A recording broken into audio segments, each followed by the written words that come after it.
چھٹے امام اپنے صحابی سے کہتے ہیں راوی باخذت النار فی خشب الباب، سیدہ کے دروازے پر آگ کو لایا گیا۔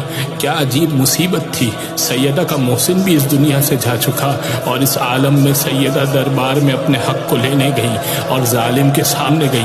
ظالم بیٹھا ہوا تھا، سیدہ کھڑی ہوئی تھی اور کہہ رہی تھی ارے میرے بابا کی وراثت مجھے دے دے، میرے بابا کی میراث مجھے دے دے۔